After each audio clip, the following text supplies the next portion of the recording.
आप देख रहे हैं अमेज नाउ। नमस्कार, सत्य घटना के नए अंक के साथ मैं सुगंधा। आप सभी देशवासियों को हमारे अमेज नाउ परिवार की तरफ से महाशिवरात्रि पर्व की ढेर सारी शुभकामनाएं।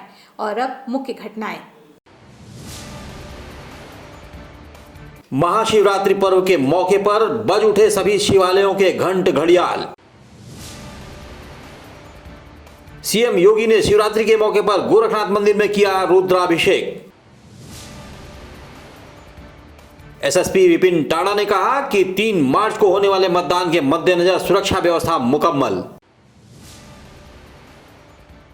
मंगलवार की शाम थम गया गोरखपुर मंडल का चुनाव प्रचार।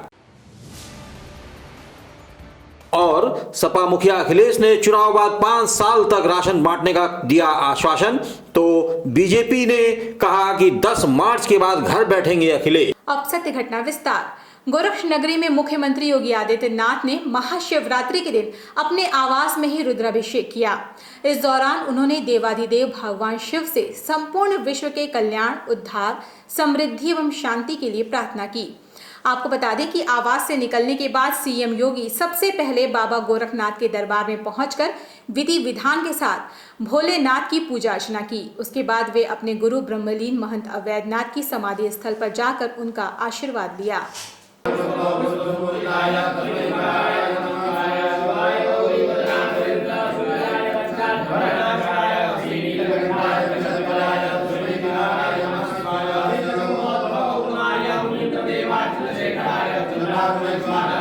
गोरखपुर जनपद में आगामी 3 मार्च को होने वाले मतदान की सुरक्षा व्यवस्था को चाक चौबंद बनाने की तैयारी पूरी हो चुकी है, जिस पर एसएसपी विपिन टाड़ा ने सुरक्षा के प्लान पर मुहर लगा दी है। जिले के 9 विधानसभा क्षेत्र में स्थित 2078 मतदान केंद्रों के 4126 बूथ की सुरक्षा में 150 पुलिस अधिकारियों समेत 33,500 सुरक्षा कर्मियों की ड्यूटी लगाई गई है। चुनाव ड्यूटी में बाहर गई जिले की फोर्स भी जनपद में आ चुकी है। इससे पहले पुलिस संवेदनशील और अति संवेदनशील मतदान केंद्र के आसपास रहने वाले अपराधियों मनबड़ों की सूची तैयार कर चुकी है, जिसके तहत 30,000 लोगों को रेड कार्ड बांटे गए हैं और लगभग 50,000 लोगों को शांति व्यवस्था में पाबंदी भी किया जा चुका है, जिसके लिए एसएसपी ने क्लस्टर पंजिका बनवाया है, जिसमें 11 बिंदुओं पर सूचना दर्ज की जाएगी। एसएसपी डॉक्टर विपिन टाड़ा ने बताया कि सभी थानेदारों को क्लस्टर पंजिका भेज दी गई है और जो भी मतदान में खलल पैदा करेगा उसके खिलाफ पुलिस निरोधात्मक कार्रवाई भी करेगी। जब भी आप इस ड्यूटी में लगते हैं आपको जनता की तरफ देखना है। 3 मार्च को मतदान के लिए हमारी तैयारी पूरी है।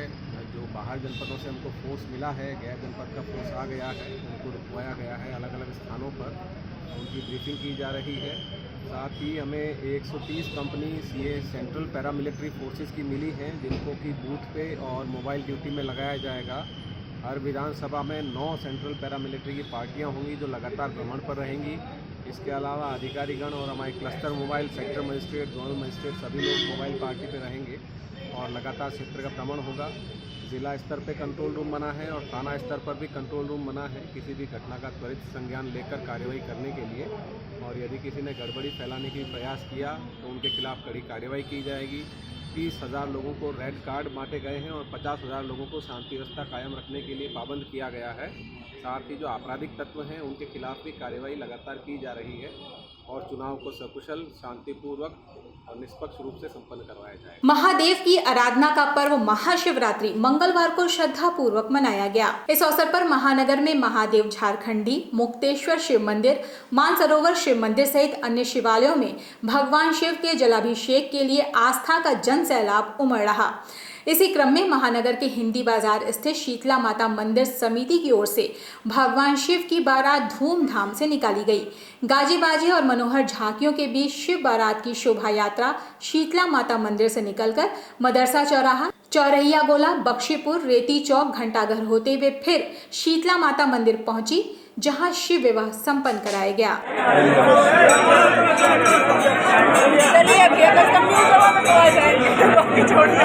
आस्था रहेगा तो पुलिस कहाँ से कहाँ जाए, क्या करती है? हमारे बिना कोई काम नहीं होता है। कि ये महाशिवरात्रि है और इस महाशिवरात्रि के दिन, आज के दिन तो शिव पार्वती जी का विवाह संपन्न हुआ था। तो इसमें तो मतलब स्त्री पुरुष सभी बच्चे सभी लोग उनकी पूजा करते हैं, आराधना करते हैं, शिव जी से अपनी मनोकामना की करते हैं कि मेरी सारी इच्छाएं पूरी हो जाएं। और रुद्राभिषेक वगैरह भी सब लोग कराते हैं। आज के दिन रात भर जागरण करते हैं, पूजा अर्चना करते हैं, जलाभिषेक करते हैं। शिवरात्रि का पर्व है, ये भोलेनाथ के शिव विवाह होता है। शिव विवाह के फंक्शन पर सभी गण आकर के उनसे प्रणाम करते हैं, मन्नत पूरा होता है, आशीर्वाद लेते हैं, बस सुख में हो गया। छठवें चरण के विधानसभा चुनाव के लिए करीब पखवाड़े भर से चल रहा चुनावी शोर मंगलवार की शाम थम गया, जिसके बाद प्रत्याशी और समर्थक घर घर वोट मांग रहे हैं। निर्वाचन आयोग के निर्देशानुसार मतदान समिति के 48 घंटे पहले प्रचार थम जाना चाहिए। इस संदर्भ में गोरखपुर जनपद के जिला निर्वाचन अधिकारी विजय किरण आनंद ने बताया कि मतदान स्थल से न्यूनतम 200 मीटर दूर ही अभिकर्ताओं के बस्ते लगाने के आयोग द्वारा निर्देश दिए गए हैं, जिसका हमारे द्वारा सख्ती से पालन कराया जाएगा। जो निर्देश दिए गए हैं उसके अनुसार आज 6 बजे तक सभी चुनाव प्रचार की गतिविधियां बंद की जाएंगी और उसके पश्चात कल से पोलिंग पार्टियां रवाना होकर अपने बूथ पे पहुंचेंगी। पूरी सुरक्षा बल के साथ, केंद्रीय सुरक्षा बलों के साथ पूरी व्यवस्था की गई है। सभी बसों को अधिकृत करके उनके लिए व्यवस्थित की गई है। सभी पोलिंग कर्मचारियों के लिए खान पान की व्यवस्था, पुलिस के लिए व्यवस्था। आज पुलिस ब्रीफिंग भी की जा रही है। उनके द्वारा निरंतर अगले 48 घंटे तक एरिया डोमिनेशन की गतिविधियाँ की जाएंगी। कंट्रोल रूम हमारे सक्रिय है, सभी जगह कैमरास लग गए हैं, वेबकास्टिंग कंट्रोल रूम से फील्ड की मॉनिटरिंग की जा रही है। समय हो चला है छोटे से ब्रेक का, शेष खबरें ब्रेक के बाद। मैं महिलाओं के लिए तो ख़ास तौर पे ये कहना चाहूँगी कि मतदान एक तो हमारा संवैधानिक अधिकार है और हमें मतदान अवश्य करना चाहिए और अपने मतदान का प्रयोग ज़रूर करें, चाहे आप जिसको भी वोट दें।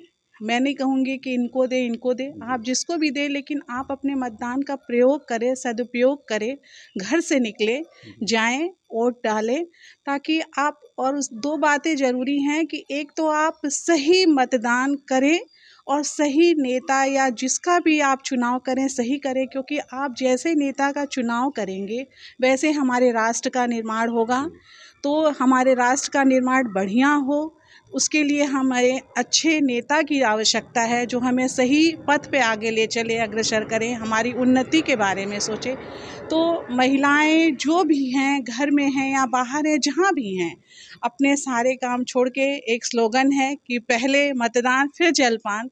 तो मतदान के लिए अवश्य घर से निकले, वोट डालें और फिर सारे कार्य करें। तो मेरी सारी महिलाओं से अपील है कि ज़रूर घर से निकलें और वोट डालें। ख़ास तौर से बस मैं यही कहना चाहूँगी और अपने मतदान का उपयोग करें।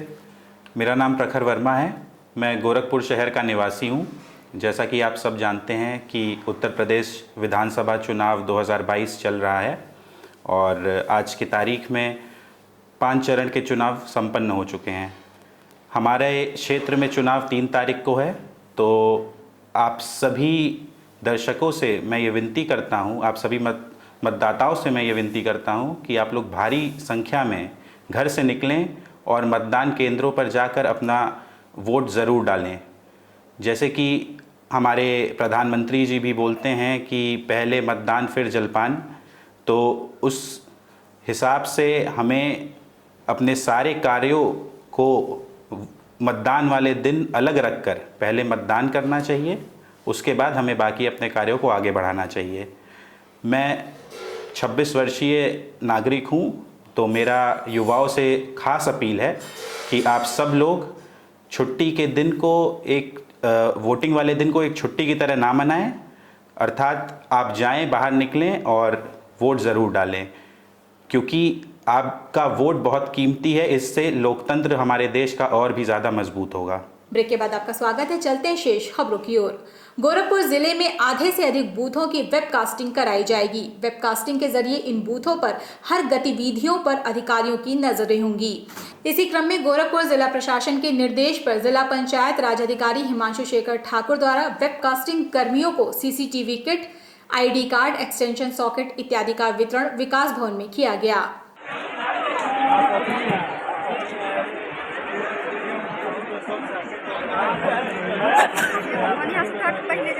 नागपुर में जो है लाइव टेलीकास्ट करा जाएगा। जो अभी विधानसभा चुनाव, जो आसन विधानसभा चुनाव जो 3 मार्च को जो होगा, उसमें 2513 ऐसे मतदेय स्थल हैं, बूथ हैं, जहां पर कि जो भी मतदान होगा उसका लाइव टेलीकास्ट होगा। कमरे के में CCTV कैमरा लगाया जाएगा, जिससे कि प्रवेश द्वार जो है, जो पोलिंग ऑफिसर हैं और जो लोग वोट करने आएंगे वो सभी क्लियर दिखेंगे। कि ये इसलिए किया जा रहा है कि जो फ्री एंड फेयर इलेक्शन, जो कि लोकतंत्र का मूल मंत्र है, उसको सुनिश्चित किया जा सके और जो भी लोग आ रहे हैं निर्बाध रूप से, बिना किसी प्रेशर के, बिना किसी भय के, वो अपना मतदान दे सकें और जो भी जिनके जो भी इच्छा हो उसकी इच्छा के अनुसार मताधिकार का प्रयोग कर सकें। इसके लिए 1700 लोगों की ड्यूटी लगाई गई है, जिसमें से कुछ वेबकास्टिंग कर्मी हैं और कुछ सुपरवाइजर हैं, कुछ नोडल ऑफिसर हैं। सबके सबको ID कार्ड, उसके अलावा CCTV किट और जो नेल्स हैं, बाकी जो चीज़ें हैं वेबकास्टिंग कराने के लिए जो भी बेसिक सुविधाएं उपलब्ध करानी है वो सारी सुविधाएं उपलब्ध करानी। समाजवादी पार्टी के राष्ट्रीय अध्यक्ष और पूर्व मुख्यमंत्री अखिलेश यादव ने गोरखपुर जनपद के खजनी विधानसभा क्षेत्र स्थित मालहनपार और चौरी चौरा के ब्रह्मपुर ब्लॉक में जनसभाएं की।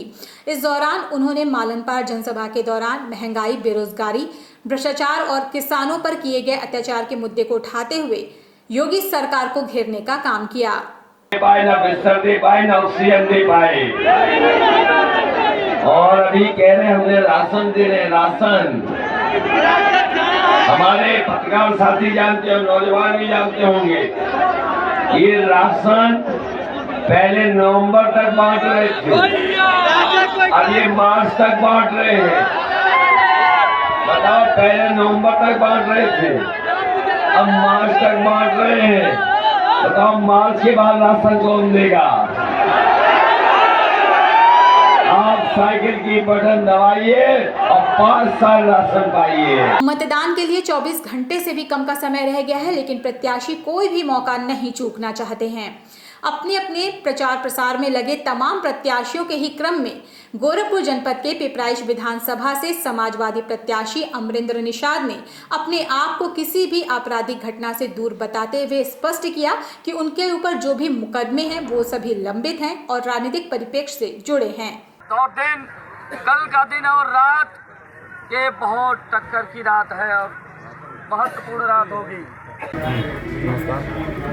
मैं अमरेंद्र निषाद, पुत्र स्वर्गीय जमुना निषाद, निवासी ग्राम व पोस्ट खुदान खास, समाजवादी पार्टी का 321 विधानसभा पिपराइच का प्रत्याशी हूँ। मेरे ऊपर जो भी मुकदमे हैं वो राजनीतिक हैं और सारे मुकदमे विचाराधीन हैं। धन्यवाद।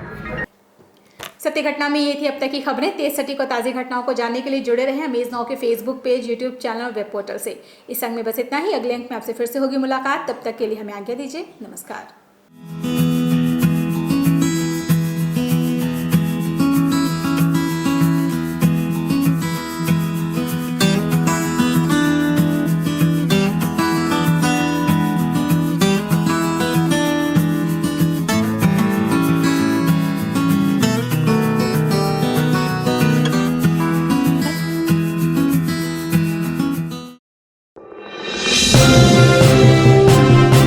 आप देख रहे हैं अमेज नाउ।